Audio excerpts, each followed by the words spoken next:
Is there a proposed agreement? The student is asking for 12 years in TDCJ. This defendant has absconded from the jurisdiction of his court in 2023, and regardless of his testimony, the only reason that he's here before the court is because he was placed under arrest on a different offense. He never voluntarily surrendered himself, and he never made any efforts to report to probation or comply with any terms of the probation after he was released from SADC. And so for those reasons, we're asking for 12 years.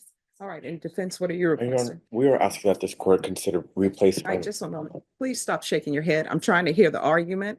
So here's the thing. You've had your chance to give your testimony. You've given it. I've heard testimony from the probation officer. So right now, it's in my hands to make a decision on whether or not to sentence you, to revoke you, or sentence you to prison, anywhere from 2 to 20 years. Do you understand? Yes, ma'am, I apologize. All right. So, Your yeah. Honor, we are asking this court to consider extending his deferred adjudication or putting him on probation. I want to point out to the fact that he has completed the SADC program. He completed it successfully. He is a victim of circumstance. He doesn't have the support system that a lot of us in this room are very fortunate to have. He stated to the court that when he was in the SADC doing what the court ordered him to do and completed successfully, he gets out. His wife of 15 years decided to leave him. And for a lot of people, that can be very traumatic. It can be very difficult on someone to try and get away from that. So it led him into making poor decisions.